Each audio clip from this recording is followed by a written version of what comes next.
E aí pessoal, tudo bem? Quem fala é Miguel e hoje estou aqui para mais um vídeo. E hoje eu vim aqui no canal do Fala Sério, que eu acho que os vídeos dele até que fixe. E eu me deparei com este vídeo daqui, olha. Este daqui, olha, onde está escrito "Porquê tanto ar", né? Então, estou com vontade de reagir a esse vídeo, então bora nessa. Então tá, já estamos aqui no vídeo. É grande, hein? Tá, vamos nessa. Já se perguntou por que os donuts têm buraco? Ou então, cara, que diabos é essa monstruosidade? Bom, pegue um garfo porque hoje vamos descobrir a verdade sobre as coisas estranhas escondidas dentro das nossas comidas e bebidas favoritas. Desde como o queijo suíço fica cheio de buracos, até os códigos ocultos nas embalagens de alimentos. E até mesmo explorando a conexão do Oreo com a maior sociedade secreta do mundo. Vamos mergulhar nas razões por trás das coisas estranhas que você vê em comidas.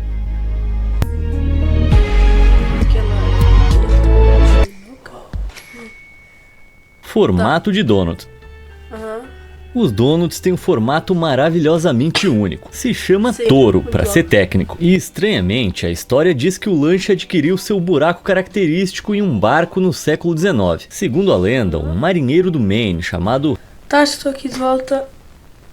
Gregory estava capitaneando um navio em 1847 enquanto comia um prato cheio de donuts europeus tradicionais, que são essencialmente grandes bolas de massa frita. Hanson queria manter as mãos no volante enquanto comia, então começou a espetar os seus bolinhos nos raios do volante de madeira do navio, permitindo-lhe pegar facilmente seu lanche. Os bolos fritos eram muito mais fáceis de comer com um buraco no meio, então Hanson começou a espetar todos eles a partir desse momento, inventando acidentalmente o donut de anel. Essa história de origem é popular no Maine, mas é quase completamente falsa. E o próprio Hanson Gregory a desmentiu durante uma entrevista em um jornal em 1916. Ele ainda afirmava ter inventado o donut de anel, mas explicou que o fez por razões mais práticas relacionadas à maneira como os donuts são fritos. Fazer donuts envolve fritá-los em óleo, então quando você frita um donut sem buraco, a camada externa muitas vezes está completamente cozida antes que o calor alcance o meio. Os donuts europeus tradicionais costumavam ter o centro pouco cozido e o exterior excessivamente duro, até Hanson perceber que se você cortar em formato de anel antes de fritar, o óleo vai cozinhar as camadas externa e interna simultaneamente, fritando o lanche de maneira perfeita. Hanson cozinhou esses donuts em anel em sua viagem, e quando voltou para casa compartilhou a receita com sua mãe, que a compartilhou com seus amigos e assim por diante. Em pouco tempo, os donuts com buracos eram a escolha mais popular no Maine, uma preferência que se espalhou por todos os Estados Unidos. Na década de 1940, uma empresa de donuts chamada Donut Corporation of America verificou a afirmação de Hanson e o nomeou o inventor oficial do donut de anel, confirmando que a famosa guloseima foi oficialmente inventada em alto mar. Yo-ho! Yo-ho! Um donut furado pra mim! Torta Stargaze. Vamos fazer uma viagem à Inglaterra, lar do feijão na torrada, do Marmite e... peraí, que diabos é isso aqui? Essa monstruosidade é a torta Stargaze, um prato salgado que apresenta várias cabeças de sardinhas grandes chamadas pilchards, que saem de sua crosta. Os peixes dentro da torta foram descascados e desossados, mas as cabeças de pilchard são arranjadas para parecer que estão olhando para as estrelas. A torta Stargaze parece obra de um maníaco, mas na verdade tem uma história de origem incrível de 500 anos. No século XVI, a vila inglesa de Mousehole teve um inverno extremamente tempestuoso, de modo que nenhum dos seus barcos de pesca podia ir para o mar sem o risco de ser destruído. O peixe era a principal fonte de alimento de Mousehole. Então, no Natal, toda a vila enfrentou a fome, até que um pescador chamado Tom Balcock decidiu enfrentar a tempestade. O povo de Mousehole esperou ansiosamente o retorno de Tom, e quando seu barco voltou com segurança para o porto, ele havia pescado peixes suficientes para alimentar toda a vila. Segundo a lenda local, os aldeões cozinharam toda a sua captura em uma única torta gigante, e ela continha tantos peixes que as suas cabeças e caudas saíam da crosta. Embora o grau de precisão factual da história seja quase impossível de provar, já que todas as evidências foram devoradas com avidez, não há dúvidas de que Mousehole ainda celebra a história com um festival anual chamado Tom Balcock's Eve. Esse festival acontece no dia 23 de dezembro, e todo o evento é centrado em comer tortas tortas Stargaze, que atuam como uma versão simbólica do prato que salvou Mousehole há 500 anos. Isso dá ao prato de aparência bizarra uma história de origem incrível, mas você nunca vai me pegar comendo uma dessas tortas que olham pra você de volta. Se alguma vez eu visitar Mousehole, acho que eu vou ficar no peixe com batata frita. Eu também. Papo furado. O quê? De acordo com os desenhos animados, papo furado. Papo furado. De acordo com os desenhos animados, os icônicos buracos no queijo emmental suíço são criados por ratos famintos, mas a verdadeira explicação é bem mais científica. As fazendas leiteiras usam feno para alimentar seu gado, e quando as vacas são ordenhadas, pequenas partículas de feno muitas vezes flutuam para os baldes de leite. Esse feno costuma conter uma bactéria natural, chamada Propionibacterium, e quando o leite é envelhecido para fazer o queijo emmental, a bactéria começa a liberar dióxido de carbono, criando bolhas de gás que deixam buracos no queijo. Sem essa bactéria, o queijo suíço é completamente liso. E hoje, o emmental na verdade tem menos buracos do que costumava ter, já que as fazendas leiteiras modernas usam métodos de ordenha mais higiênicos, o que por sua vez impede que feno e outros contaminantes entrem no leite. Alguns fabricantes de queijo modernos ultra higiênicos até mesmo precisam adicionar impurezas de feno em pó, tudo para fazer os buraquinhos. Então o queijo suíço não é perfurado por ratos famintos. E essa é só uma das mentiras que a indústria láctea nos conta. Embora toda criança que se preze saiba que você colore o queijo usando lápis de cor amarelo, pode ser chocante saber que alguns dos seus tipos de queijo favoritos são tingidos de amarelo. A cor natural do queijo depende da dieta das vacas que o produzem. No verão, as vacas deixadas para pastar comem grama, que é cheia de uma substância química chamada beta-caroteno. Isso é liberado através do leite delas e se torna visível através do processo de fabricação do queijo, resultando em um queijo com um tom amarelo natural. Mas no inverno, as vacas comem grama que foi seca e transformada em feno. O processo de secagem destrói o beta-caroteno no feno, e então o queijo que as vacas de inverno produzem será de uma cor branco-acinzentada pálida. Na Inglaterra do século XVI, o queijo de verão era considerado muito mais desejável do que o queijo de inverno, até que os fabricantes de queijo perceberam que podiam tingir os seus queijos de inverno pálidos de amarelo para enganar os clientes. Eles usavam suco de cenoura, açafrão e um corante vermelho chamado anato para colorir os seus produtos. E à medida que o queijo ficava mais colorido, os consumidores começaram a acreditar que quanto mais vibrante o queijo, melhor a qualidade. Isso levou à invenção de queijos laranja, como o Red Leicester, o Colby e o Cheddar, enquanto os fabricantes de queijo tentavam tornar os seus queijos naturalmente pálidos o mais coloridos possível. Com o tempo, esses produtos se tornaram incrivelmente famosos, e os nossos mercados ainda estão cheios de queijos tingidos de laranja ou amarelo. Ou seja, se o seu queijo favorito é de cor brilhante, você é realmente vítima de um golpe iniciado por um grupo de fazendeiros ingleses há mais de 500 anos. Que malandros. Cola de carne.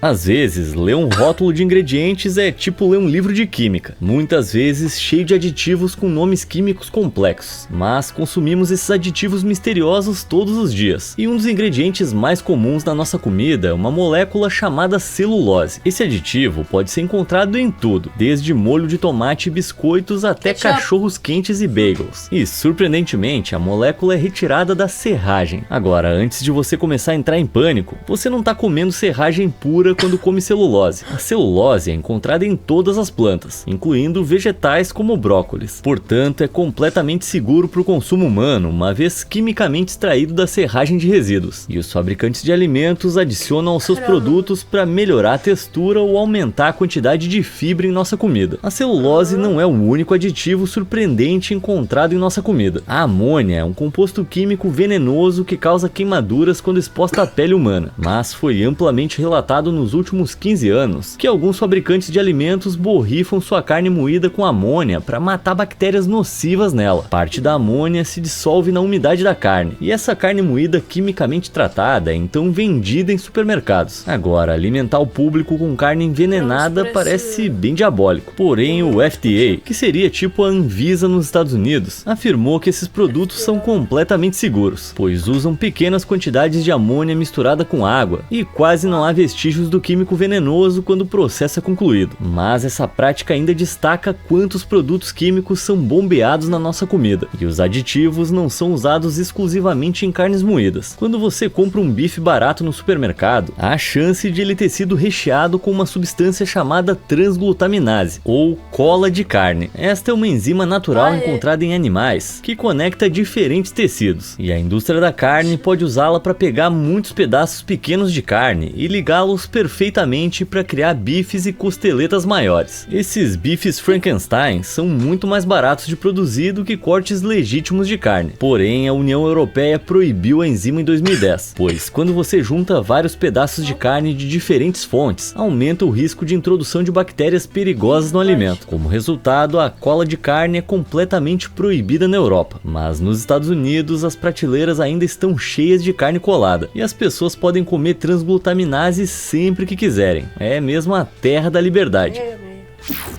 Abóboras pagãs.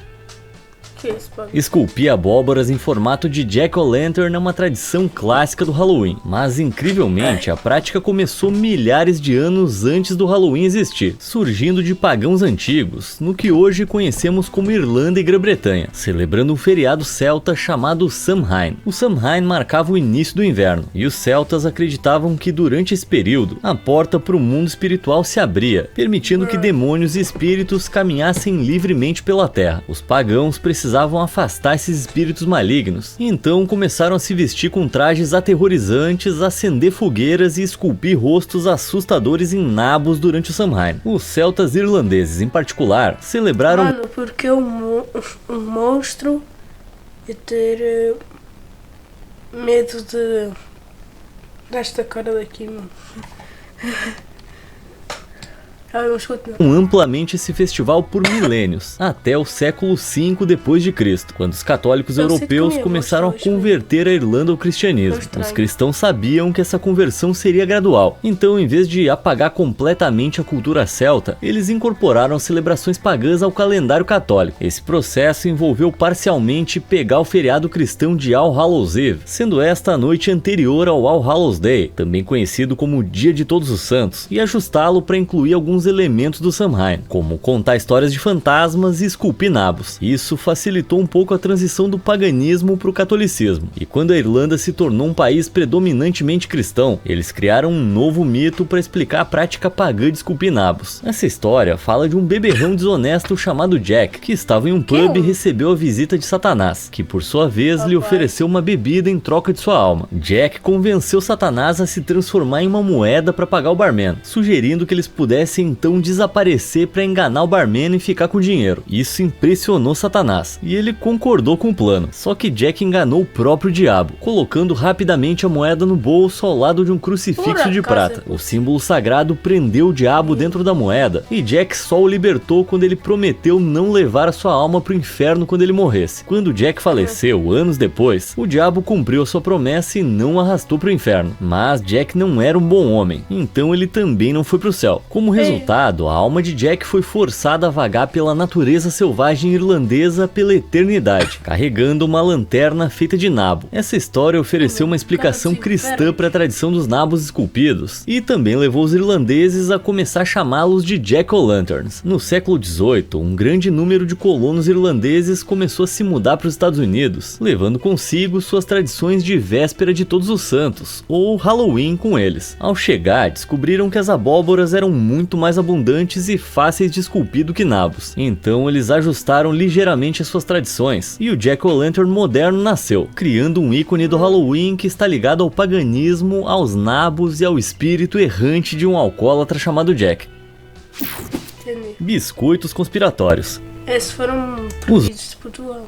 Os Oreos são os biscoitos mais vendidos do mundo, e cada um é marcado com o mesmo padrão distintivo. A maioria das pessoas nem presta atenção nesse design, mas alguns teóricos da conspiração são obcecados por ele, e acreditam que os símbolos e formas escondem um segredo sombrio. Os Oreos são fabricados pela empresa Nabisco, e os teóricos da conspiração notaram que tanto o logotipo da Nabisco quanto o padrão do Oreo exibem um símbolo antigo chamado Cruz de Lorena. Esse símbolo está presente em todos os produtos da Nabisco, e incrivelmente atualmente também é usado pelos maçons, a maior sociedade secreta do mundo. Essa irmandade secreta tem mais de 6 milhões de membros em todo o mundo. E embora nenhum estranho saiba exatamente o que os maçons fazem a portas fechadas, rumores dizem que eles interferem em eleições políticas e silenciam permanentemente pessoas para impedir que os seus segredos sejam revelados. A sociedade usa muitos símbolos antigos para representar os seus diferentes postos, como a Cruz de Lorena e a Cruz Pátria, outro símbolo que supostamente está representado no óleo, mas aí eu já acho que é um exagero. Algumas pessoas acreditam que isso prova que a Nabisco e os óleos estão ligados à maçonaria, só que essa teoria tem alguns furos. Os maçons foram fundados em 1599, mas a Cruz de Lorena é tão antiga que foi usada lá em 1095 d.C. pelos Cavaleiros Templários, que eram um grupo militar católico que lutou durante as cruzadas. O símbolo foi usado por centenas de organizações diferentes ao longo dos anos, e o design oval específico com a cruz no topo era regularmente usado como marca de verificação de qualidade pelos impressores do século XV em Veneza. Em 1898, o primeiro presidente da Nabisco, Adolphus Green, descobriu isso enquanto folheava um livro antigo veneziano. Ele encontrou a Cruz de Lorena estampada nas páginas e imediatamente a adotou como logotipo da Nabisco, sem ter nenhum conhecimento das suas conexões com maçonaria. Quanto à versão modificada do padrão que a gente vê nos óleos, isso foi desenhado em 1952 por um funcionário da Nabisco chamado William A. Turner. Em 2011, o filho de Turner colocou os pingos nos is, afirmando que seu pai não era maçom e os seus designs não continham nada nefasto. Aparentemente, ele incluiu a Cruz de Lorena para referenciar o logotipo da Nabisco, e a suposta Cruz Pátria na verdade é uma flor. Tudo isso sugere que as conexões entre os óleos e a maçonaria são puramente coincidências.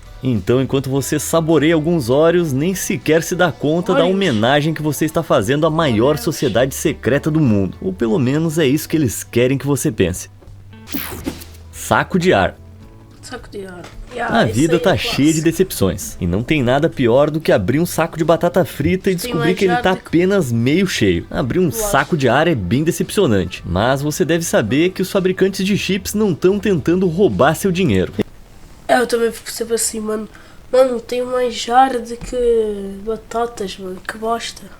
Eles têm um motivo bem válido para não encher esses saquinhos até a borda, pelo menos parcialmente. Acontece que o ar dentro desse saco não é um ar normal, é na verdade gás nitrogênio, que é intencionalmente canalizado para embalagem. Se o oxigênio entrasse em um saco de chips, ele ia deixar todos eles rançosos. Então os fabricantes deixam um espaço em cada saco que podem encher com nitrogênio, que é um gás inerte que não reage com o alimento como o oxigênio, dando ao produto uma vida útil mais longa. Essa bolsa de nitrogênio também é projetada para agir como uma almofada, que evita que os chips sejam esmagados no transporte até o seu mercado local. Essa bolsa protetora é conhecida como Slack Fill, e embora pareça injusto, ela realmente nos impede de acabar com um saco cheio de migalhas mastigáveis e rançosas. Não sei vocês, mas eu não consigo evitar a sensação de que ainda poderiam colocar pelo menos mais um pouco de batatas fritas lá dentro.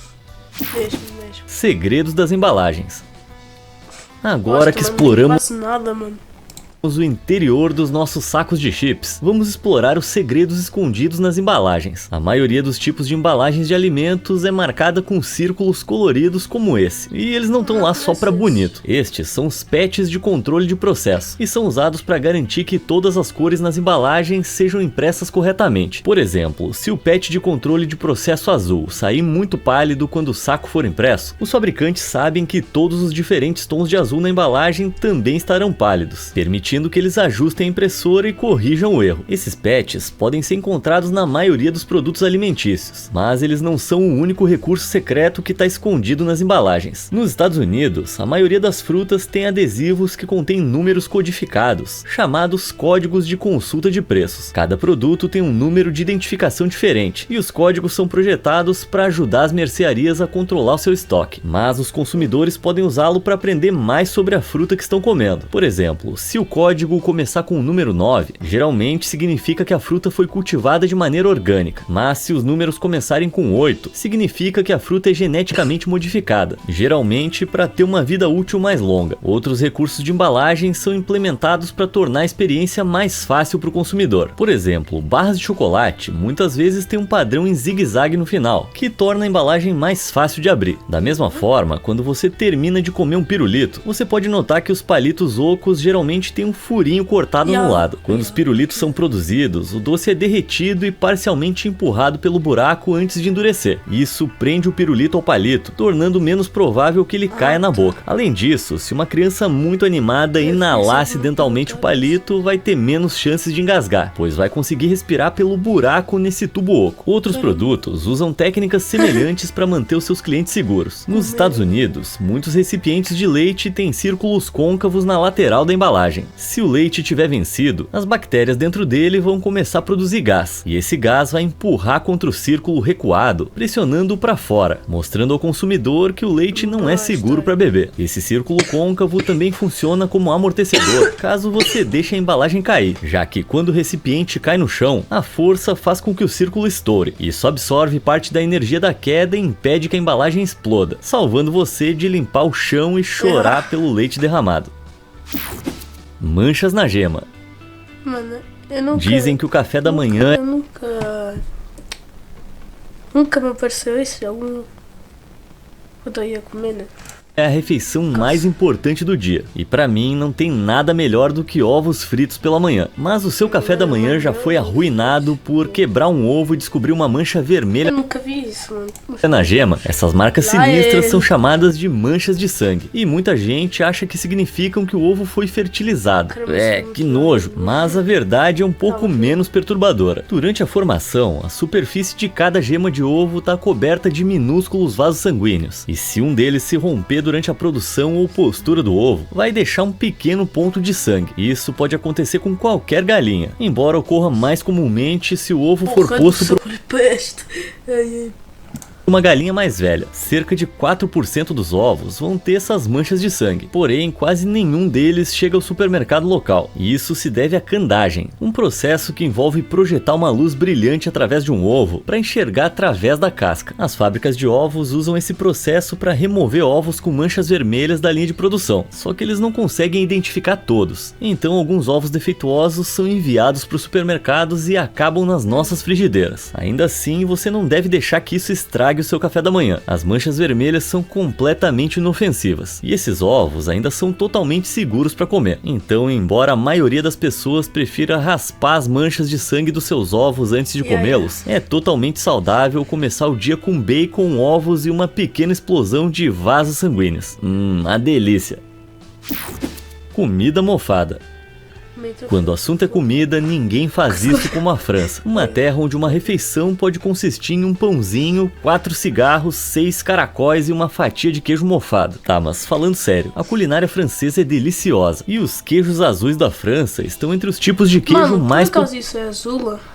populares do mundo, mas muitas pessoas não sabem por que começamos a comer queijo mofado, ou como podemos comer o queijo fúngico sem ficar doentes. Bem, muitos tipos comuns de mofo produzem micotoxinas venenosas que nos deixam doentes quando ingeridas. Porém, o queijo azul é feito com um tipo muito específico de mofo, chamado Penicillium roquefort. Essa cultura de mofo ainda produz micotoxinas que são venenosas para ratos e cães, mas são perfeitamente seguras para humanos comerem. Isso permite que os fabricantes de queijo façam queijo azul, e eles fazem isso adicionando o Penicillium roquefort ao leite no início do processo de fabricação. À medida que o queijo envelhece, o mofo também cresce, e eles fazem esses furos no queijo durante o processo de maturação para criar veias ocas em que o fungo possa crescer. Embora o inventor original desse processo seja uma fonte de debate entre os historiadores do queijo, acredita-se amplamente que o queijo azul foi descoberto acidentalmente na Europa Central já em 800 a.C., tendo provavelmente se desenvolvido em queijos armazenados em cavernas com temperaturas e níveis de umidade naturalmente favoráveis a mofos inofensivos. Desde então, o queijo azul se tornou um dos alimentos básicos mais populares da culinária do queijo, permitindo que os amantes da comida se empanturrem com mofo com segurança. Dito isso, lembre-se que o mofo usado no queijo azul tem que ser o Penicillium roquefort ou outra espécie de Penicillium comprovadamente segura. Não dá para raspar o mofo da parede do banheiro e espalhar em biscoitos. Essa seria a receita para o desastre. Cogumelos curiosos. Quando se trata de alimentos orgânicos, a maior parte da atenção é dada a frutas e vegetais, mas eles têm um primo assustador que é igualmente interessante. Os cogumelos podem ser bem esquisitos, e muitos deles têm uma estrutura estranha semelhante a guelras na parte inferior dos chapéus, chamada lamela. Essas guelras de aparência curiosa têm assustado crianças exigentes por gerações, mas a maioria das pessoas não sabe que as lamelas têm um propósito muito importante. Os fungos geralmente se reproduzem lançando milhões de esporos microscópicos no ar, para que possam pousar em algum lugar e germinar em uma nova rede de cogumelos. As lamelas são onde os esporos são produzidos, e as dobras entre cada guelra estão cobertas de células microscópicas produtoras de esporos, que regularmente liberam a sua carga no ar. Então, quando comemos cogumelos com lamelas, estamos literalmente mordendo fábricas gigantes de esporos. Talvez as pessoas que tenham frescura para comer tenham alguma razão. Biscoitos da sorte. Os biscoitos da sorte são um alimento básico dos restaurantes chineses, então a maioria das pessoas presume que os lanches que revelam profecias são uma sobremesa tradicional da China. Porém, os biscoitos foram inventados nos Estados Unidos, e o fato é que a sua história realmente começou no Japão. Na cultura japonesa, um omikuji é uma previsão escrita da sorte que é distribuída em templos e santuários. E em Kyoto, algumas lojas vendem omikujis que são entregues com um biscoito tradicional. Esse lanche é como esse papel, não é? Uma versão grande e saborosa de um biscoito da sorte. E quando os imigrantes japoneses se mudaram para os Estados Unidos no século XIX, eles trouxeram a receita com eles. Com o tempo, chefes japoneses na Califórnia modificaram essa receita para fazer uma sobremesa doce com o papel da sorte assado dentro, criando o biscoito da sorte moderno. Mas durante a Segunda Guerra Mundial, o Japão e os Estados Unidos estavam em guerra, e o governante dos Estados Unidos colocou mais de 2/3 dos japoneses americanos Eles estão tão longe, praticamente. Quer dizer, que viviam no país em campos de detenção, causando o fechamento da maioria dos negócios japoneses. À medida que os restaurantes japoneses começaram a fechar, os restaurantes chineses decidiram começar a vender biscoitos da sorte, e eles ficaram incrivelmente famosos. Quando a guerra terminou em 1945, a maioria dos americanos acreditava que a sobremesa originalmente veio da China, e essa reputação permaneceu. Hoje, poucas pessoas conhecem as origens japonesas do biscoito, e eles ainda são considerados um dos lanches chineses mais populares dos Estados Unidos. Não importa a origem, eu simplesmente adoro biscoitos da sorte. E de qualquer forma eu já sei o meu destino quando eu como comida chinesa. O resto da noite deitado no sofá que nem uma jiboia. Bom, isso resume o nosso olhar sobre as coisas estranhas que você vê na sua comida. Você conhece algum outro fato sobre comidas que eu deixei de falar aqui? Me conta nos comentários e obrigado por... Mano, fixe. Eu estava finalizando este vídeo por aqui no canal Falar Sério. Então espero que tenhas gostado e fui